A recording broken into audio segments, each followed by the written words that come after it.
Gente, essa é duas lives que vão acontecer hoje e na próxima quarta-feira, que é sobre a construção do segundo curta-metragem do NEC, O Bailado de Mamãe na Rodilha da Saudade.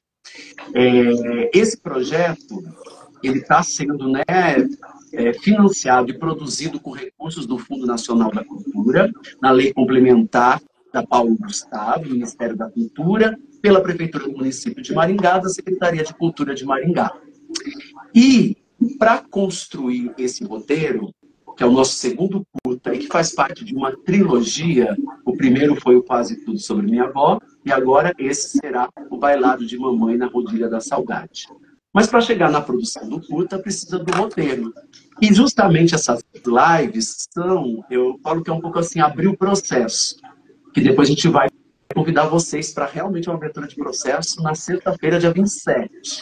Mas essas duas lives são para a gente conversar um pouquinho sobre os temas e o que a gente tem já problematizado, a equipe de roteiristas, sobre o tema, o assunto, como abordar, né, o que a gente está querendo no curta. E um dos temas que perpassa a trilogia é o amor enquanto política de afeto.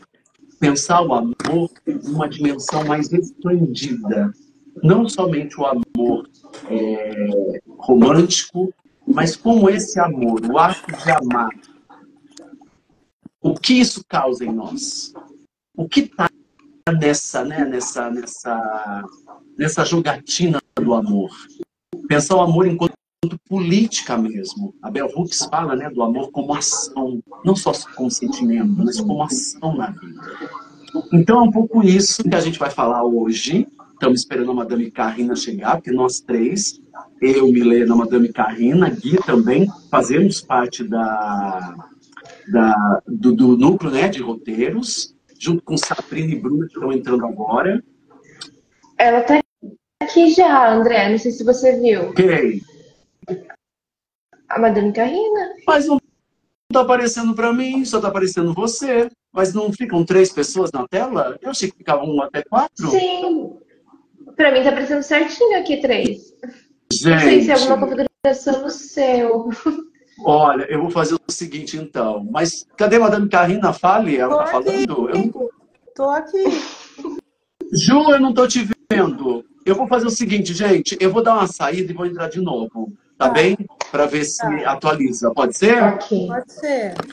Pode ser. Ó, o pessoal está dizendo aí. Para mim está aparecendo. Poxa, mas só para mim não aparece? Gente, o que acontece? Vê se tem alguma configuração aí que você possa mudar, então André. sai Às vezes e é entra. isso. Sai e Eu vou entra. sair. Vou sair.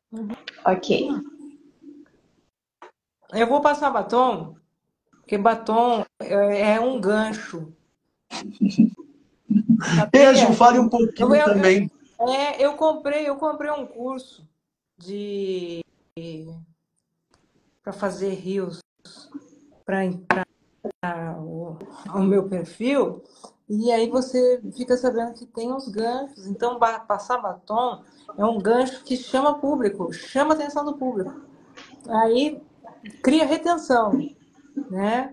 Então, essa coisa que a gente passa um tempão lá estudando no NEC para ver como é que o público fica prestando atenção no filme até o final, como é que a gente vai contar a história, isso é interessante. Na internet tem também nos rios, nos ao vivo, mas é uma versão... Mas é uma versão mais vulgar, vamos dizer assim. Gente, agora, voltei. Tá me vendo? Agora foi. Agora foi. É alguma configuração no meu celular, mas enfim. Então, bora, Ju, Madame Carrina, tá aqui. A gente fez assim uma introdução falando um pouquinho do NEC, falando um pouquinho dessa live que acontece hoje e na próxima semana. Só para falar que na próxima semana a gente vai ter aqui o Kiko Goifman, que é um roteirista e cineasta, e a gente vai falar semana que vem sobre como estratégias para roteirizar histórias que muitas vezes são esquecidas, negligenciadas, histórias de violência, histórias que muitas vezes não são contadas, de corpos de pessoas que sofrem esses processos, né, de opressão, de violência. Como trazer para o audiovisual essas narrativas? Então, acho que vai ser um papo bem legal também. Eu já convido vocês para a próxima quarta. Mas bora para nós, né? No nosso agora, hoje. Eu acho que a gente podia se apresentar rapidamente, não, Ju, Madame, Karina e Milena? Vocês acham? Bora. Pode ser. Então é com vocês. Milena, que é nossa Anfitriã. anfitriã. Ok. Boa noite, gente. Sou a Milena. Eu sou formada em artes cênicas e em 2022 me mudei aqui para Maringá, né? Onde eu entrei na Universidade Estadual de Maringá como bolsista.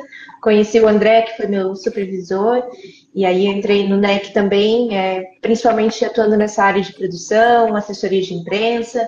E agora a gente está com esse projeto no qual eu estou colaborando com o roteiro também. E é isso, uma alegria imensa estar aqui com vocês. E também está no LabNEC como atriz dançarina. Temos que falar isso. É verdade. Porque ela é mil funções. Ela tem...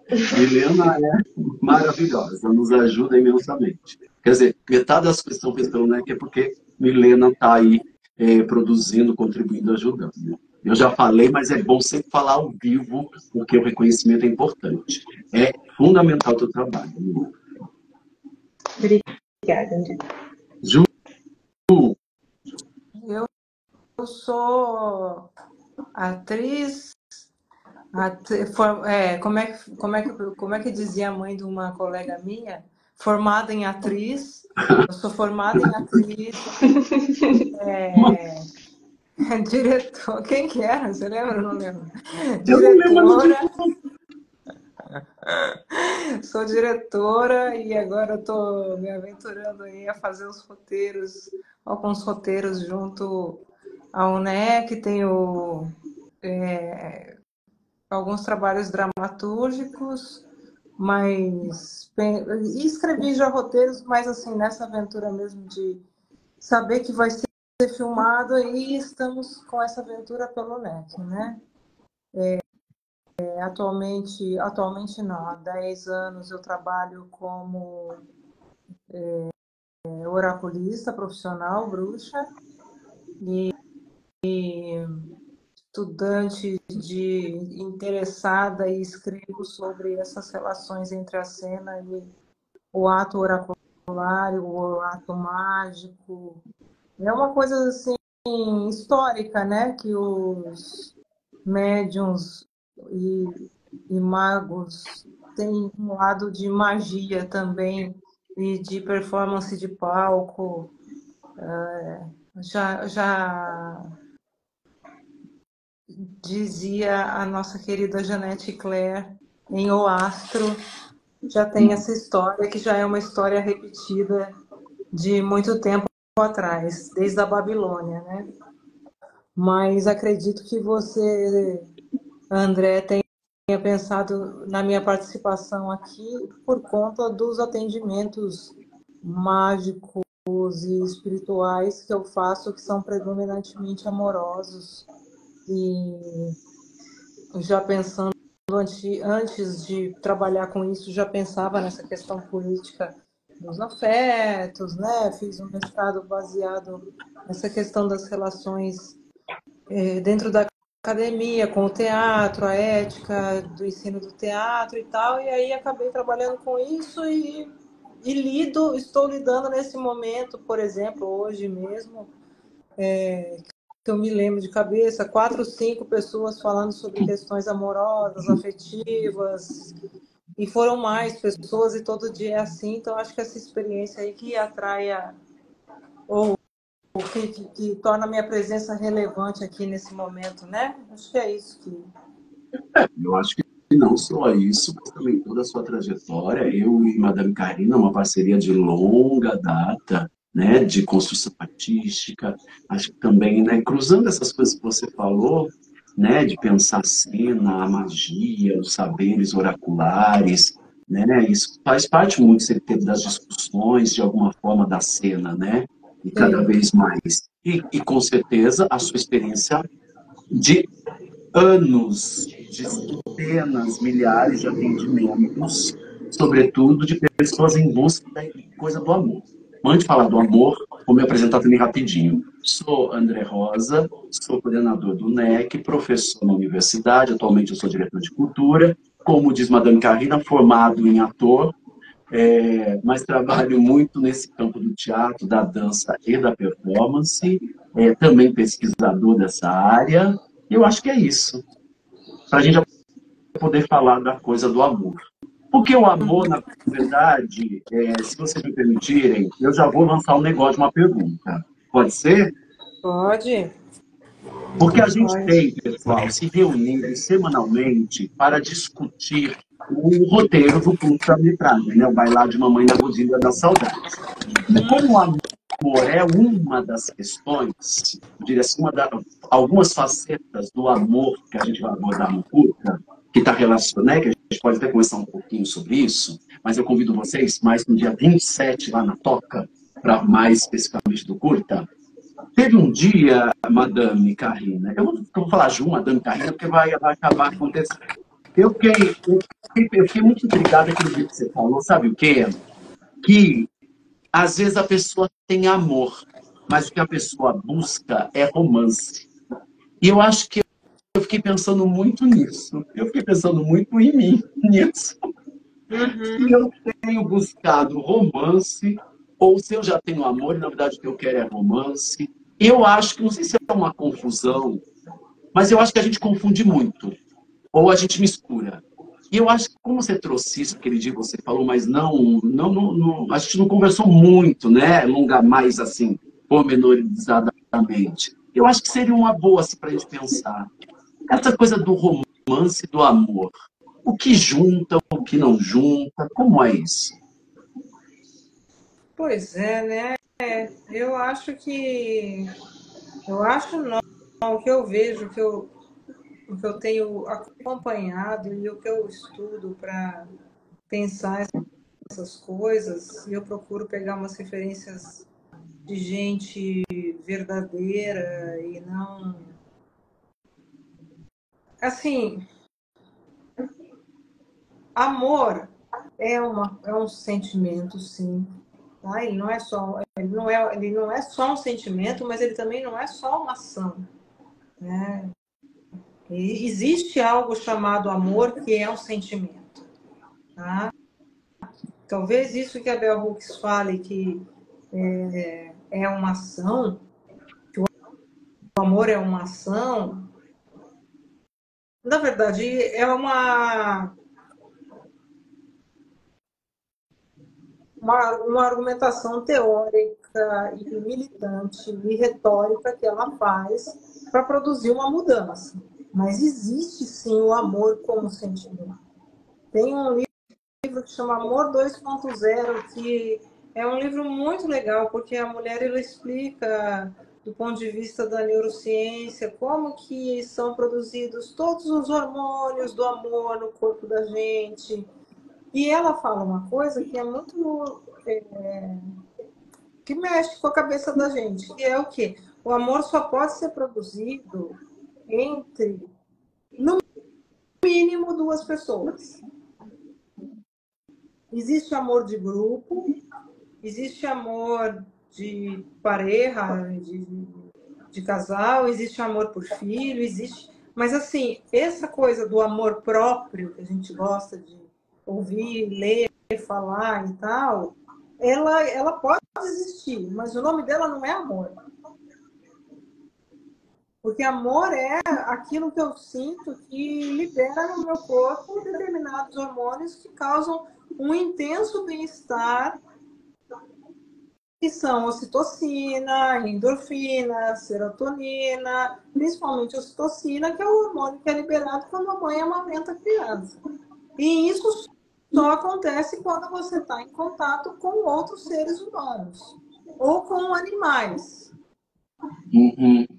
Tá? Então, assim, amor de comunidade existe, amor de dois existe, amor de três existe.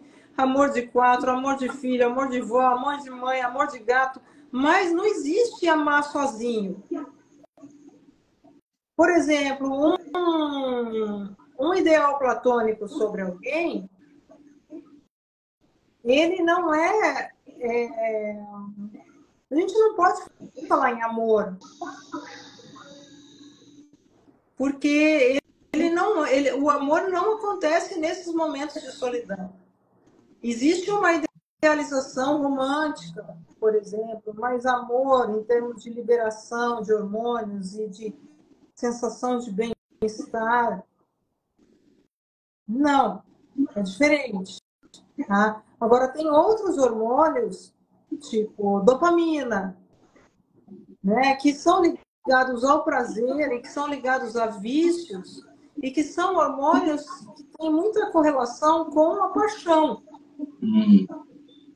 que é um estado diferente. A paixão, ela prescinde do objeto.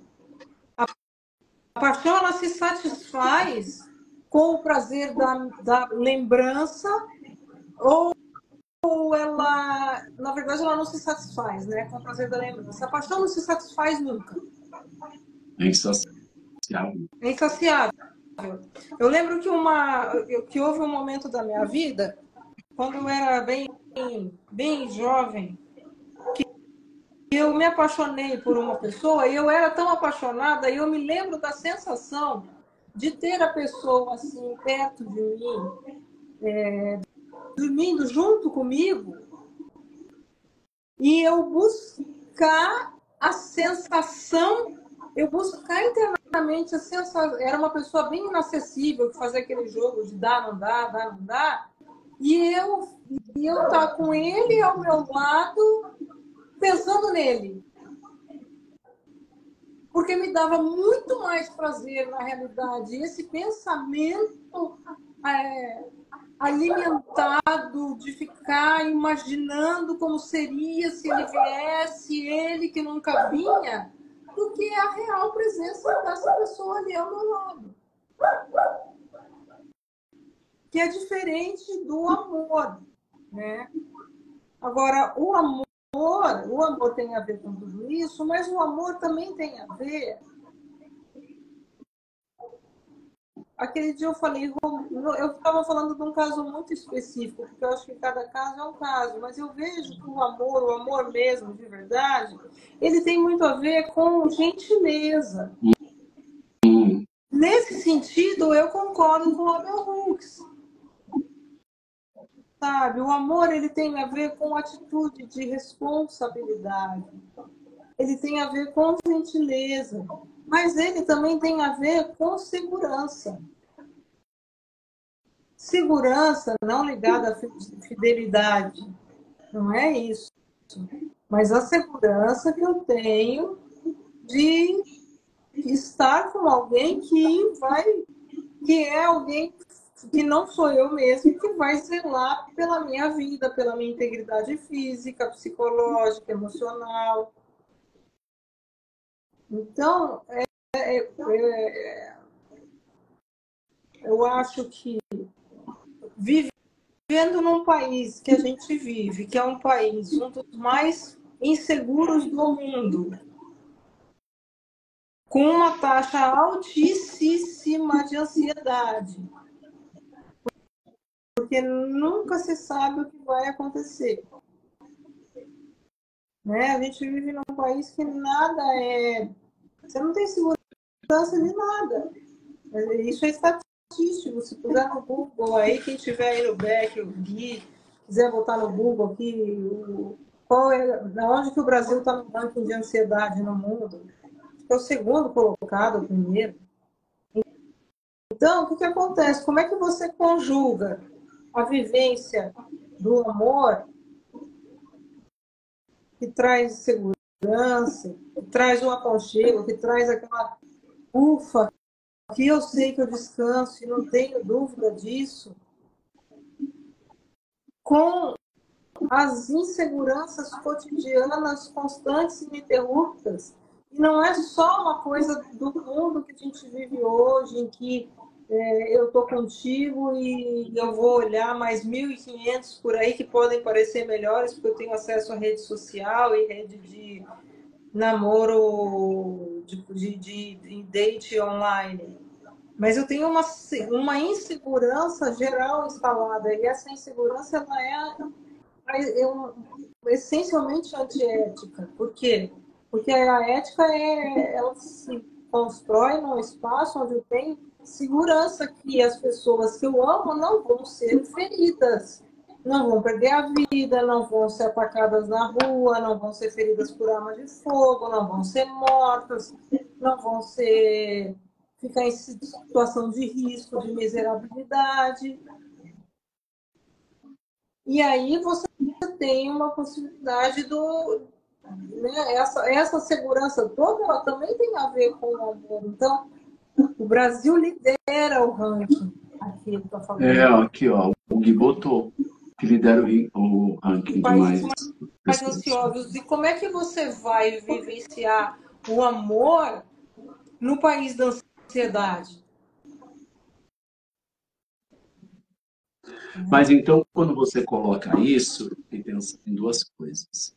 Gente, olha, vocês que estão aqui conosco, pode mandar aqui, viu? Contribuição, pergunta, comentário, que daí a gente vai lendo. Milena também ajuda. Eu sou meio leso com esse negócio do Instagram, mas a Milena é mais antenada, e Ju também. Mas, Ju, quando você fala isso, sabe o que me vem à cabeça? Que o amor, na verdade, é uma questão de saúde pública, né? Porque o amor ele deveria ser encarado dessa forma. Gente, eu estou ao vivo com o NEC da UEM, aqui na página do NEC, falando das políticas dos afetos e do amor. Tá? Então, quem quiser acompanhar essa conversa, que é muito interessante, eu vou falar porque eu achei muito interessante o que caiu para fazer de magia. Entra na página do NEC que a gente está falando de amor, tá bom? Vem, minha gente, vem.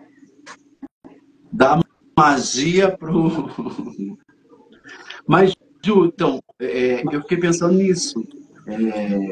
O amor é uma questão de saúde pública. Eu entendo quando a Bell Hooks fala até estrategicamente, porque quando a gente tem, parece uma educação que tudo que se envolve ao emocional, ao sentimento, parece que não é palpável. Então fica numa esfera que muitas vezes, né, ele é quase não mensurável. Mas ele é tão concreto porque ele impacta as nossas vidas, né?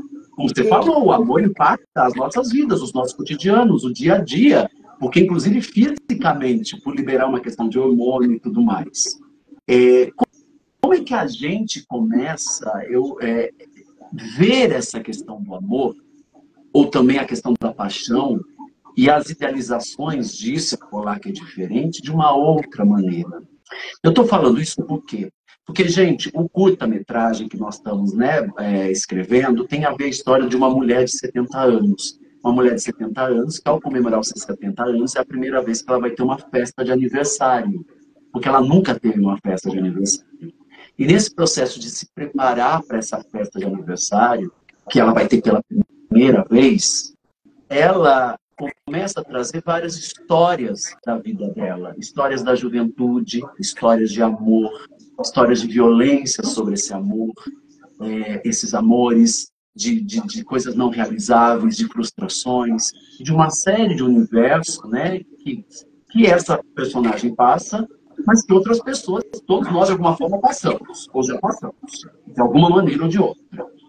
E aí eu fiquei pensando, Milena também, falo para ti, essa questão, será que essas questões que você coloca, Ju, tem uma questão geracional, isso muda de geração em geração? Por exemplo, hoje, sendo um país com o maior ranking de ansiedade, a relação que eu tenho com o amor ou com a paixão é diferente, por exemplo, dessa mulher que nasceu lá na década de 50 do século passado, que teve uma outra relação num outro tempo, ou não? Isso independe.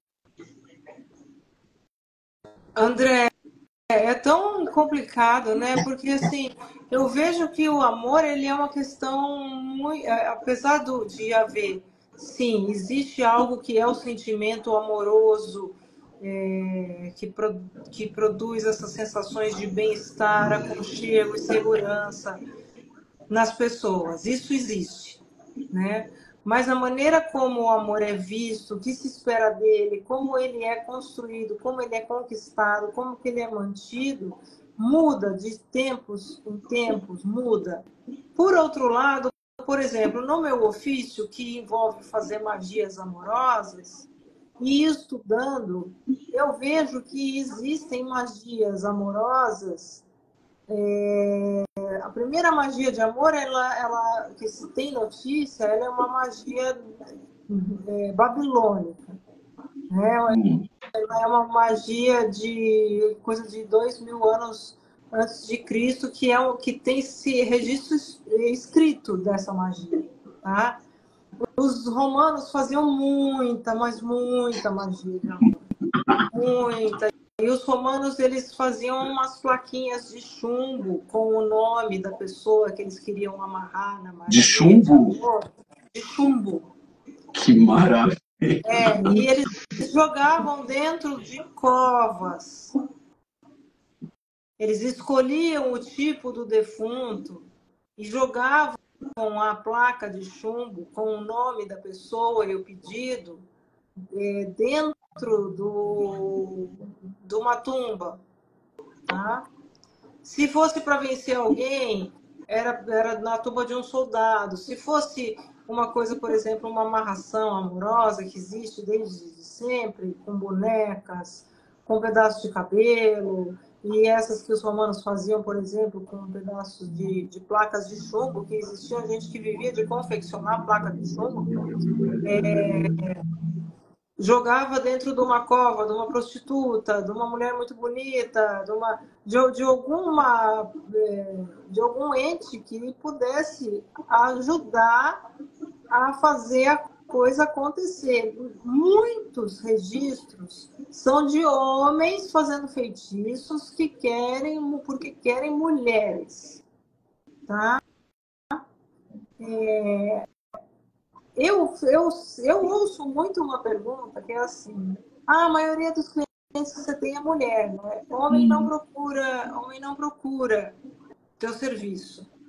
Assim, o homem procura muito o serviço de feitiço de amor, tá?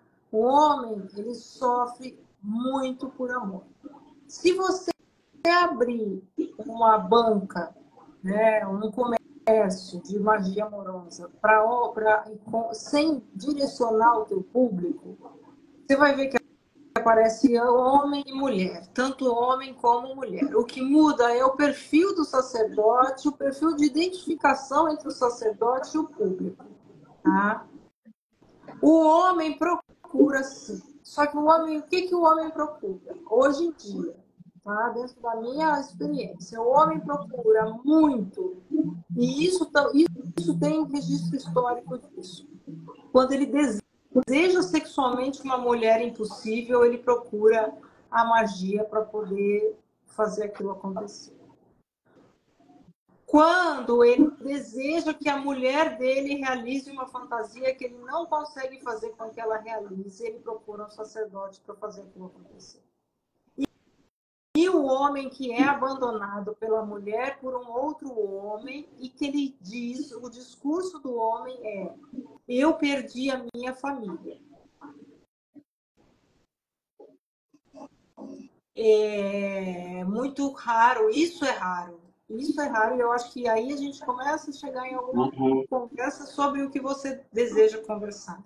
É muito raro o homem falar assim: eu sinto muito falta da Maria Ercília, sabe? Não, tô nomeando. Eu sinto muita falta dela. Ela tem um cheiro muito gostoso, que ela usa um perfume floral que eu gosto muito. Ela era muito atenciosa comigo. A gente tinha entrosamento sobre coisas que eu nunca consegui conversar com ninguém.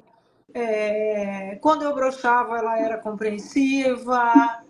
Ela me ajudou a construir um galpão para a minha oficina e agora eu me vejo ali sozinha, eu sinto falta dela. Ela tinha palavras gentis comigo e eu sinto falta dos peitos dela, sabe? O homem, ele não fala isso. Ele fala, eu perdi a minha família. E isso quando ele não quer algo que, na verdade, é a tentativa de realizar um prazer dele. É porque você falou... Não. Quando a mulher se separa, que ela não quer... Eu atendo muita mulher que quer o homem de volta. Sim. Tá? Eu não atendo muito homem, porque eu não tenho paciência. Tá? Mas, assim, quem atende como magista, atende tanto homem como mulher. Só depende do perfil de magista que você é. Mas os homens procuram magia tanto quanto as mulheres. Só que as diferenças são: os homens procuram magia para realização sexual, muito mais do que as mulheres, nem se compara. E os homens procuram a magia para reatar um relacionamento. Não, só que quando ele quer reatar um relacionamento, um homem que ele é deixado para trás por uma esposa, tá? Por uma amante. A amante não quer mais saber do cara, dá um fim na relação e some. Ele não fala que sente falta, é muito raro, foram pouquíssimas vezes que eu vi um homem que sentisse falta da amante. O homem procura uma feiticeira para restabelecer a família. A mulher não significa uma coisa por ela mesma. A mulher não é por ela mesma alguém que ele precisa. Ele precisa do que aquela mulher representa como família para ele socialmente. Em geral, tá? Algumas mulheres também querem o ex de volta só para não serem mulheres que são separadas dos maridos. Existe isso, tá? Mas a quantidade é menor. A mulher sente muita falta do amante, ela sente falta da aventura na vida dela, ela sente falta do amante que mandava uma mensagem no WhatsApp que significava durante o dia: olha, eu te quero e te quero agora. E só receber aquela mensagem já fazia o romance acontecer numa vida chata, com um marido que não dá a atenção que ela quer. E aquela carga dopaminérgica, ela é muito intensa e a pessoa quer aquilo ali. Né? A maioria das mulheres, muitas mulheres que ficam fixadas, tem esse perfil. E tem as outras mulheres que perdem o marido, ou tinham realmente um grande amor por alguém. Normalmente, quem amava de fato, quer dizer, quem estava com uma pessoa com a qual sentia bem-estar, segurança, respeito, normalmente essas pessoas, elas superam com mais dignidade um término. Mas você sabe o que eu fiquei pensando na sua fala, que a gente até tinha falado antes, né, sobre a história da diferença entre o amor e a paixão. Parece que nesse ato, que a gente vai generalizar, mas tem uma maioria de homens, pela sua experiência, que quando vem, né, procuram isso. Ou é algo para satisfazer um desejo sexual, que ele quer sim, ou para reatar esse lugar da família, né, nessa, né, e não sim aquela pessoa. Isso parece que muito mais, às vezes, está envolvido, parece que o homem ele administra mais as relações no nível da paixão, porque parece que a paixão é uma coisa que você tem, do que você deseja aquilo, né, para você. Como você deu até um exemplo, tinha um cara do lado, mas você pensava no cara. Eu fiquei pensando nessa relação, parece que os homens se apaixonam e eles querem manter essa paixão. Porque a paixão tem uma coisa meio assim obsessiva, né, de querer aquilo, de realizar aquilo, porque é para o meu benefício, porque eu me sinto bem com aquilo. E não necessariamente pressupõe um outro, né? No sentido que eu percebo essa diferença. No amor pressupõe um vínculo, uma partilha nas decisões, nas responsabilidades, que quando você traz, me parece que a maioria das mulheres procuram ou desenham esse vínculo. Eu fico pensando fazendo até uma ponte, não sei, Milena, também na sua experiência, assim, eu sou um homem, então né, socializado como homem. A gente já conversou sobre isso. Eu fiquei pensando quando é que eu conversei, por exemplo, sabe, na minha adolescência, ou mesmo na minha juventude, com os meus amigos sobre amor. É uma pauta que nós, homens, não conversamos. A gente dificilmente faz uma rodinha para falar, não estou falando assim diretamente, nós vamos falar sobre o amor enquanto. Não, sobre as experiências, né? De amor, de frustração, deu certo, não deu, que isso não tem essa partilha. Não tem. Não, E os não homens que eu existe. atendi que amavam, eu era a única pessoa que sabia daquilo ali. E isso é nefasto, porque você não tem um espaço para poder compartilhar com ninguém. Porque, na verdade, você não compartilha, acho que eu sempre percebi isso, nem consigo mesmo. Porque partilhar é uma prática também, né? Você vai aprendendo a partilhar. Porque, né, isso também é um aprendizado do que você escuta, do que você fala, o que te modifica, o que o outro traz também da experiência dele, as identificações com a vivência do outro. A gente sabe que a gente falava e fala, porque eu tenho um filho, né? E Juliana também, né? A mãe do Pedro, nós temos um filho. Pedro tem 14 anos. O que eu vejo dessa juventude, e que era muito similar dos meninos aos meus 14, 15 anos, se fosse alguma coisa fora essas coisas de jogo, ou enfim, era uma questão muito sexual. Totalmente focado, similar ao que você falou, sabe, dos homens depois que querem ou ter uma satisfação, ou reaver a família. É uma coisa muito assim, focada, sabe? Quase objetificada da coisa, assim. E não só do outro, do próprio corpo. Né? É essa conversa que eu me lembro que eu ouvia e que tinha naquele meio. Era uma coisa que, inclusive, me constrangia, porque eu não tinha muito essa vibe. Mas eu vejo que é isso, é o mesmo modo de operar. E aí a gente vai construindo essa ideia do homem como se relaciona, quer dizer, como não se relacionar com os afetos. Porque é uma maneira que a gente não se relaciona. A gente não confronta os nossos afetos. Tem um livro da Bell Hooks, esse livro eu acho que ele não foi traduzido, porque foram traduzidos quase todos já, né? Muitos livros. Mas esse livro chama The Will to Change. Né? O livro da Bell Hooks, que chama Desejo de Mudança. O desejo de mudar. Homem, masculinidades e amor. E aqui, ó, vontade de mudar. Deixa eu ver.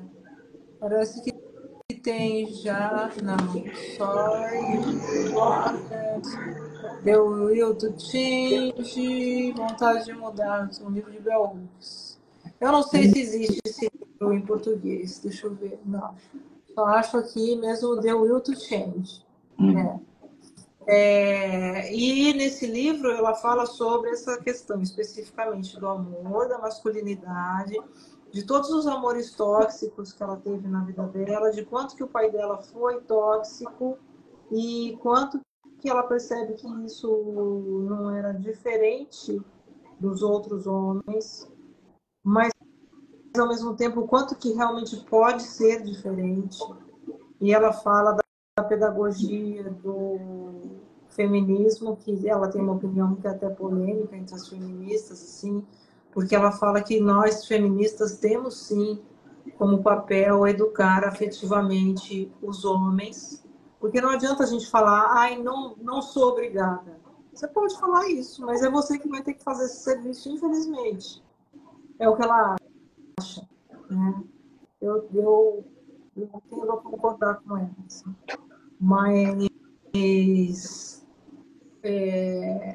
ela fala nesse livro que o homem, ele é educado de uma maneira onde o casamento é muito importante, porque ele espera que a mulher que ele vai arrumar, falando aí do casamento heterossexual, que a mulher que ele vai arrumar vai se encarregar das questões afetivas para ele, porque a questão afetiva não é algo que faz parte da vida do homem. Não é uma questão para o homem, não é algo com que ele tenha que se preocupar. Não é a A pauta. mulher não é pauta. A mulher com quem ele vai se casar, ou se amigar, ou sei lá o que, ou quantas forem que ele for namorar, é que vai ser a responsável por lembrá-lo de telefonar para a mãe no dia do aniversário, lembrar de falar com a irmã sobre alguma coisa, lembrar Fazer a dele. terapia com ele. Exatamente. Ser terapeuta, ser conselheira, a mulher vai fazer esse papel. Isso sobrecarrega as mulheres enormemente, tira dos homens toda a responsabilidade sobre pensar a questão afetiva, né? E a mulher só se ferra nesse aspecto. Nesse aspecto, a mulher só se ferra, porque não, ainda falta muito para o homem tomar a responsabilidade da vida afetiva. Né? E ela vai falando das diferenças, e aí como é que é essa coisa entre o homem negro e o homem branco, os abusos todos que ela sofreu, que são reproduzidos. É um livro muito importante, assim, sabe? Mas é muito interessante quando você atende, sim, você vê, por exemplo, se você atende um homem, tá? Que ele tem uma demanda sexual, ele quer, eu tenho uma mulher que eu quero muito ela, já vários homens me procuraram por esse tipo. Eu tenho uma mulher que eu quero muito ela, se eu dormisse com ela só uma vez já estava bom para mim. Não existe um feitiço que possa fazer ela dormir comigo. Aí você fala, eventualmente, tá? Às vezes eu falo com provocação mesmo. Eu gosto muito de provocar as pessoas assim. Aí eu falo assim, tem, né? Aí ele falou assim, e quanto é que é? E aí você solta, por exemplo, um valor aí, que é um valor que as mulheres pagam tranquilamente para ter o ex de volta, para feiticeiros por aí, 5 mil, né? Eu vou te cobrar 5 mil reais para fazer um feitiço que te dê isso daí. Não, aí já é muito. Eu acho isso muito curioso e nunca vi uma exceção nisso. Porque a mulher, se ela te procura e ela fala assim, eu quero muito, eu tô sofrendo. A mulher, o que ela fala é, eu tô sofrendo, eu não consigo comer, eu não consigo dormir, porque eu tinha um amante, eu sou casada, eu tinha um amante, esse amante não quer mais nada comigo, ele tá com outra, pelo jeito vai até casar com outra e eu quero ele de volta. E se você falar, eu faço, você faz? Faço. Ele volta. Existe uma chance dele voltar. Você cobra quanto? Eu cobro 10, eu pago. Acha a forma que for para pagar, né? Acha a forma que for para pagar. Então, eu não tenho muitas conclusões, eu não posso ter, mas são fomes diferentes, são necessidades diferentes. E internamente não é só questão, né? Quando a gente fala, que a gente vê a Valesca Zanella falando da prateleira do amor e tal, e ela fala tudo de uma maneira muito justa, não tem nenhum senão a tudo que ela fala. Mas é muito interessante que as pessoas entendam assim que a prateleira do amor não é só, está longe de ser uma questão que é para que os outros vejam que eu fui escolhida por um homem. Antes de tudo, eu preciso me sentir tendo sido escolhida por um homem. Então, isso vale para os romances escondidos. Eu tenho clientes que já gastaram 200 mil reais, sem brincadeira, e não é uma cliente, nem duas. Tá? Com todos os feitiços que você imaginar e sendo chantageadas por falsos sacerdotes para voltar com um amante, que as únicas pessoas que sabiam que ela tinha caso com aquele cara eram ela e o cara. Mas é a sensação de se sentir desejada, amada. Exatamente. E a dopamina Uhum, também. A aventura, o uhum. risco que aquilo envolve dentro de uma vida chata. Porque quando eu falei aquilo da personagem que a gente está criando, que ela tem amor, mas Romance. ela não tem romance, ela não tem romance, e aí o mais grave do que não ter romance é não ter gentileza para com essa pessoa. Né? E aí eu puxando de volta a Bell Hooks, no que ela fala de ação, ela fala muito mais sobre amor do que a ação da gentileza, mas dentro dos quesitos faz parte. Ações de gentileza e cuidado, elas compõem o amor, né? Você sabe que você falou isso, eu lembrei da última frase no curta, no primeiro, quase tudo sobre minha avó, que tinha uma hora que o roteiro falava assim, né, que a avó, que o marido dela, né, que o marido dela nunca tinha de fato olhado nos olhos, diferente do outro, né, do amante que a tinha visto. Isso para mim sempre ficou, é uma coisa que eu penso muito, e depois aqui volta também, né, na personagem da mãe, né, que conta uma paixão, um amor imenso por uma pessoa na juventude e que foi proibida de casar, casou com uma outra pessoa, mas no fundo nunca deixou de se apaixonar, né? Nunca deixou de amar. E a gente pode pensar também nas idealizações de tudo isso, que eu acho que também era legal pensar sobre isso. Mas eu fico pensando nessa coisa, né, de fato de me olhar nos olhos, de ver a outra pessoa. Porque às vezes a gente tem relações, as pessoas têm relações, mas não necessariamente a gente vê a pessoa, né? Não. E as mulheres, assim, elas são sempre a linha de frente de defender todo mundo, de cuidar todo mundo. E elas se acostumam com. É uma coisa tão natural para nós, assim, que ninguém vai cuidar da gente, que ninguém vai zelar, que ninguém vai olhar os nossos sentimentos, né? Quando, quando a minha mãe morreu, por exemplo, que o meu pai ficou devastado, meu irmão ficou tendo os piriri dele lá de surto psicótico porque ela tinha morrido. E a minha função era cuidar de todo mundo. Ninguém em nenhum momento olhou para mim e falou assim: ela também está sofrendo. Eu só tinha função. Uhum. E quando eu aleguei isso, foi uma Uma acusação ofensa. de que uma ofensa que eu estava sendo mimizenta. Que ninguém nunca. Não, eu não exigi nada de você. Entende? Mas era evidente, sim, que toda a obrigação de cuidar era minha. Olha, tem alguém, a Jéssica, aqui. Mi, você pode ler o que a Jéssica está colocando? Que eu acho que você Sim, ela disse: Nossa, infelizmente os casamentos muitas vezes perdem a gentileza, infeliz verdade.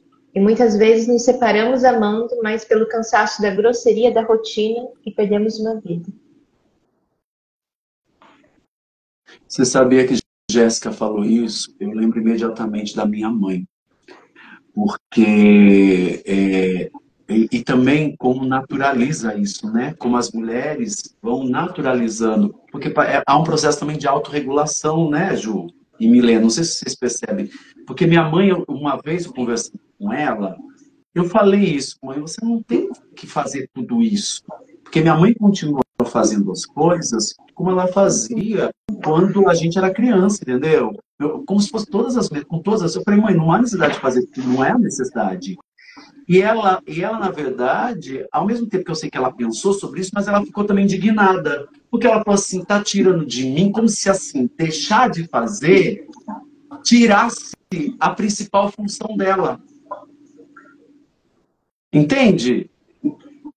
Com certeza, porque a gente incorpora como nossos instrumentos que são para nos oprimir, a gente incorpora e transforma aquilo elementos de manipulação e domínio do outro.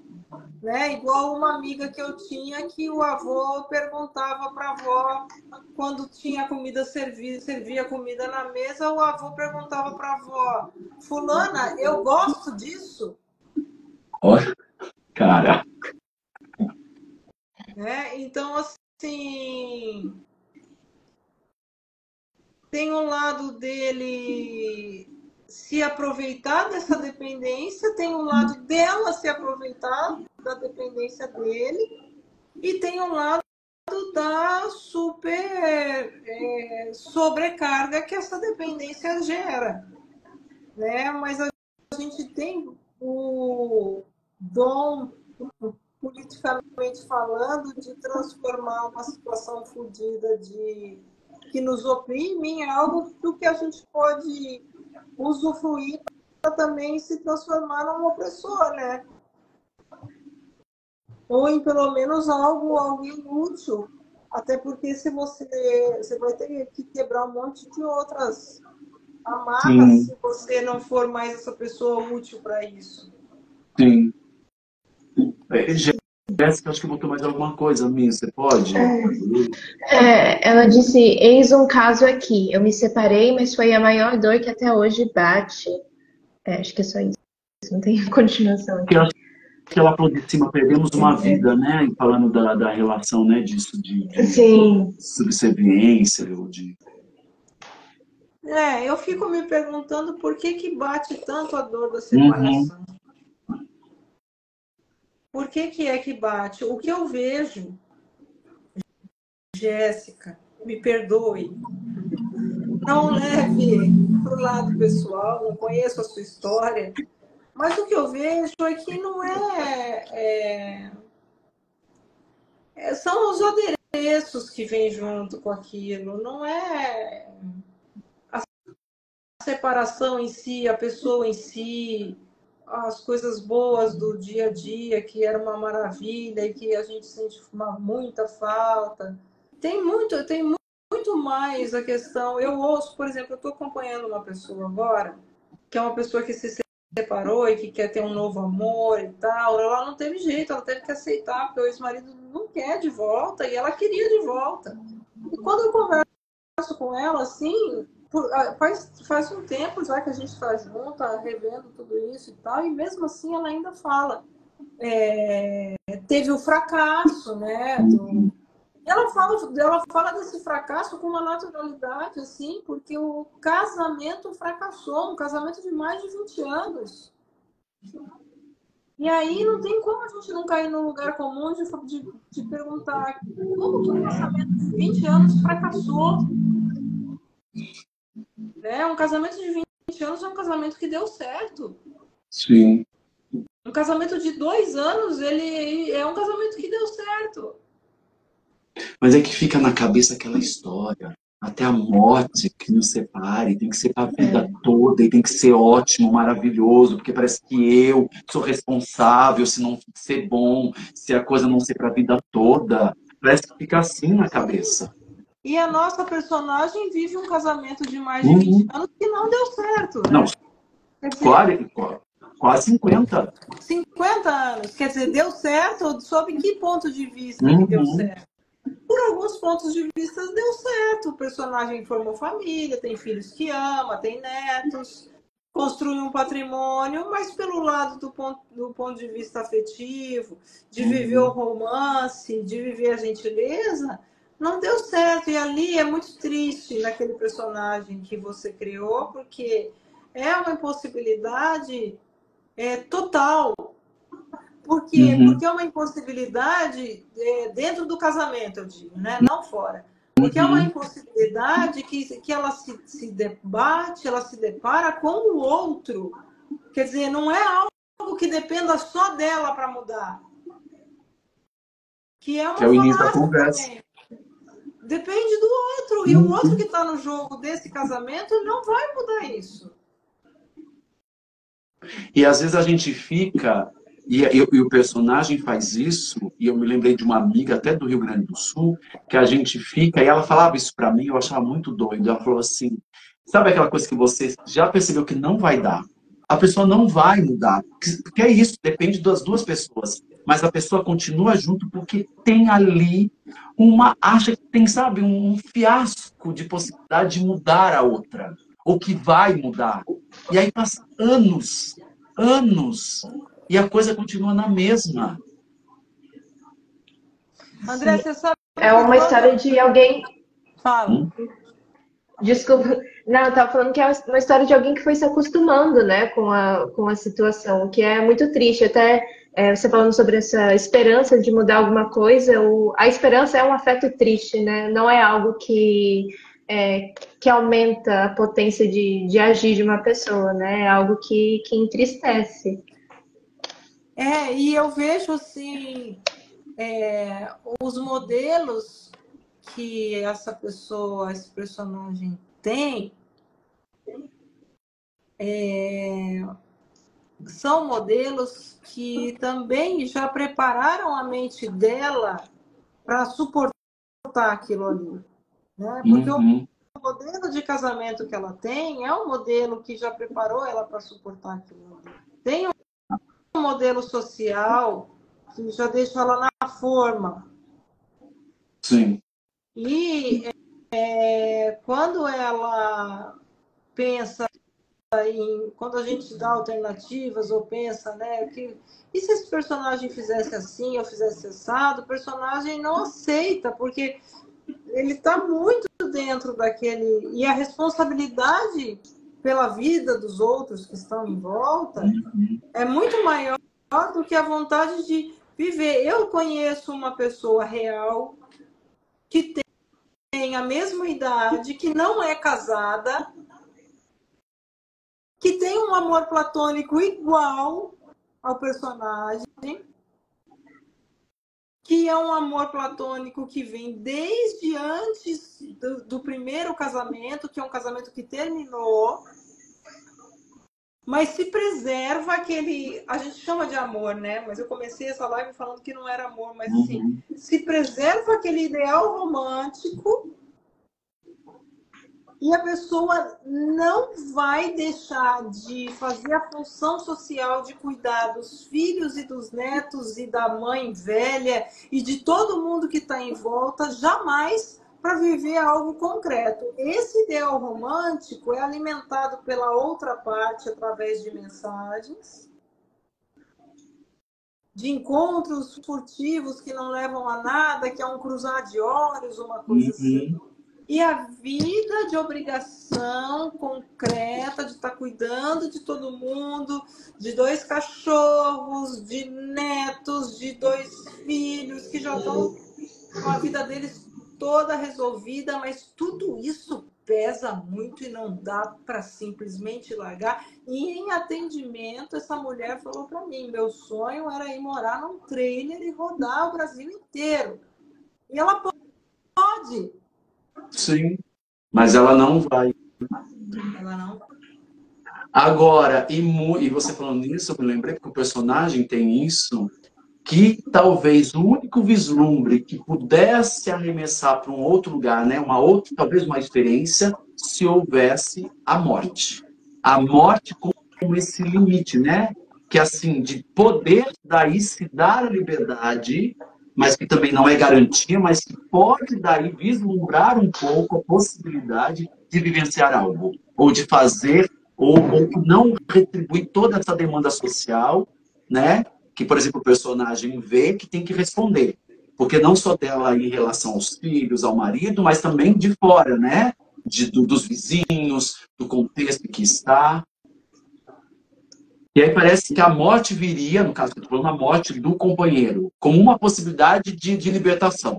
Não que vá ocorrer necessariamente, né? Porque não necessariamente ocorra. Exatamente. E aí a pessoa se pega, paradoxalmente, desejando a morte daqueles que ela diz amar. No caso dessa mulher que eu atendi, que eu conheço, uma pessoa real, a mãe velha, ela quer que morra. Os cachorros, ela quer que os cachorros morram. Mas é Olha. inconfessável. Como é é que ela vai confessar? Só que ela deita na cama de noite no travesseiro, encosta a cabeça no travesseiro e reza para a mãe morrer. Do mesmo jeito que a nossa personagem, todo dia antes de dormir, deita a cabeça no travesseiro e reza para o marido morrer.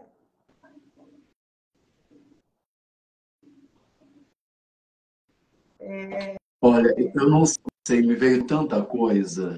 É que agora já são 9h10, né? Eu falei que essa live nem ia passar de 1 hora, mas é que é um assunto que rende tanto, né?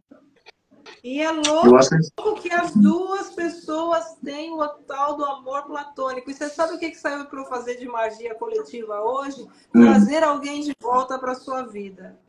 Porque o que eu atendo de mulher que reencontra o amor da juventude depois de velha e aquilo movimenta tudo é impressionante. eu tinha até uma pergunta, ou enfim, pensar essa questão do amor, né, na fase velha da vida, né? Tem gente que não gosta dessa palavra, não acho problema, mas, por exemplo, na fase idosa, não sei, da terceira idade, na melhor idade, como é que é esse reencontrar do amor, né? Porque me parece que é um reencontro, né? Ou um reativamento, não sei. Quando a gente começa o relacionamento, eu estava pensando também isso outro dia. É incrível, né? A gente manda mensagem, a gente acorda e fala assim, bom dia, já manda um monte de emoji. Tá, tá, tá, tá, tá. Aí ouvi uma música, lembrei e manda. Curioso como, com o passar do tempo, quando a relação já se estabiliza, né? Aí vem os anos. Aquilo que você estava falando no início, como a gente vai perdendo completamente isso, a maioria das relações, né? Não vou generalizar, porque tem gente que muito arduamente faz justamente esse reativar que tem que ser constante. Porque às vezes é uma coisa tão simples, né? É uma coisa, às vezes, de um bom dia, e que na rotina do dia a dia se esquece até de fazer isso, né? É.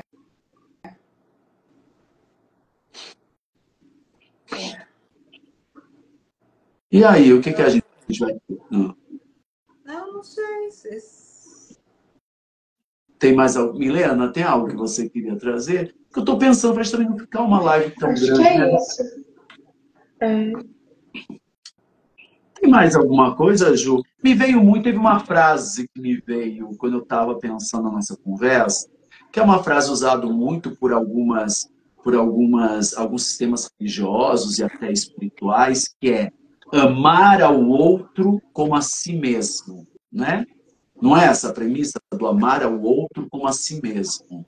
Que se a gente for pensar de uma maneira profunda, de uma maneira, né, bem expandida, é realmente uma ação muito profunda, você amar o outro como a si mesmo. Mas pensando nisso tudo que você trouxe, né, de um país extremamente ansioso, numa busca da necessidade de usufruir rapidamente, às vezes, das relações, em perspectivas diferentes, sejam dos homens, das mulheres, eu não sei, às vezes parece assim que ou você ama muito a si mesmo e o outro não tem vez, aí você tem um narcisismo imenso, ou você às vezes só ama o outro e esquece completamente de si nessa história. Porque eu vejo muito isso. É tudo outro, e você vai sendo relegado assim, né? Relegado ao segundo, terceiro, quarto, quinto plano. Não existe possibilidade de você amar o outro como você ama a si mesmo. Você só ama se você amar o outro. Agora, cuidar do outro como você cuida de si mesmo, zelar pelo outro como você zela por você mesmo, né? Isso é que faz uma cidade, por exemplo, uma cidade habitável. Uhum. E isso tem a ver com a questão de ansiedade, com o individualismo, o brasileiro ser extremamente individualista, imediatista, e aí se mistura com a questão do amor, do relacionamento. Mas não tem como você amar o outro como você ama a si mesmo, porque na verdade você não ama você mesmo. Agora, uma pessoa amorosa, isso é um fato, assim, estatístico, inclusive, tal, nesse livro aí ela fala, e em tantos outros. Quando você é amoroso com as pessoas, quando você procura estados de vida que criam sensação de afetividade, amorosidade, com alguém que te atende, com um lugar que você vai, você sentir aquilo e transmitir aquilo e fazer aquela sensação gostosa, tá vibrando no ambiente, né? Essa energia amorosa, existe uma chance muito maior de você conquistar um amor de vida, onde exista essa gentileza constante, onde exista essa troca de energia constantemente, onde você se sinta seguro, onde você se sinta zelado pelo outro, onde você saiba que você pode confiar no outro, que o outro vai ter os defeitos dele, vai ter as cobras dele, mas que ele vai guardar, ele vai domar essas cobras para que essas cobras não te machuquem. E muitas vezes ele não vai conseguir, mas você tem a confiança de que ele está tentando.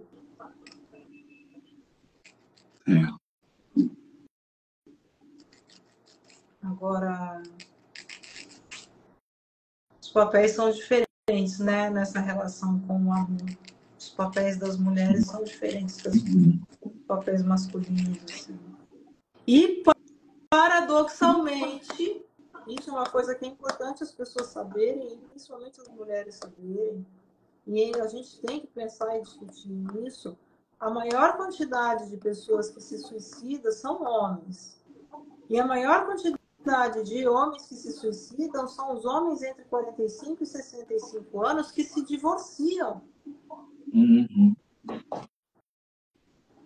Então, é muito louco isso, porque o homem tem uma dependência absurda do casamento,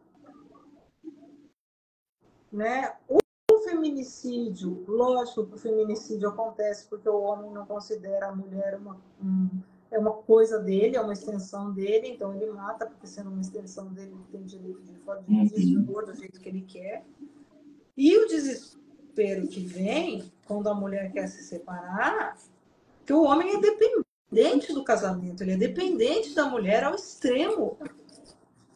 Não só como imagem social, não é só isso.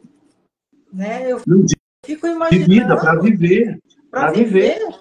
Para viver. E aí ele mata os próprios filhos, inclusive, quer dizer, construir uma família para determinados homens é o único sucesso que ele teve na vida, e ele destrói aquilo se aquilo puder ser um indício do fracasso dele. Sim. Então, assim, os homens não procuram tanto a magia para resolver isso, porque eles têm outros meios também de obrigar uma mulher a ficar no casamento. Mas isso não é menos importante para eles. Isso não é menos importante, pelo contrário, a mulher se reconstrói justamente até porque ela vivencia tudo, ela dá conta de tudo, ela faz tudo e tal. E a parte emocional, que é uma parte muito difícil, é ela que dá conta. Se ela estiver sozinha, ela se reconstrói, a capacidade de reconstrução dela é muito grande. O homem, normalmente, a reconstrução dele vem através do outro relacionamento. Ele encontra outra mulher para cuidar dele. Para colocar no lugar, para substituir, né? Esse cuidado. Tem assunto que não acaba mais ainda. Não, mas a gente vai encerrando por aqui. Ju, Madame Carina, sempre obrigado, que a gente está em parceria na construção desse roteiro. Mi também, muito obrigado. Obrigada, e todo mundo que ficou até agora. Obrigada, André, pela oportunidade. E é isso. Quem não viu, se vocês quiserem também depois indicar, a live vai ficar gravada aqui no Instagram do NEC. E vocês que não conheciam o NEC, clica lá, né? Começa a seguir a gente, porque tem conteúdo legal e a gente está fazendo um monte de coisa. Obrigado mesmo, minha gente. Obrigada, menina. Obrigada, gente. Boa noite. Boa noite. Boa noite. Pô, Gui que ficou hoje, né, ali na retaguarda, dando suporte. Semana que vem vai estar aqui fazendo a entrevista junto com o Kiko Gottman. Tá bem? Beijo, Gui. Sabrina obrigada, também Gui. ficou, Bruna, todo mundo. Obrigado, Jéssica, pela participação. Boa noite.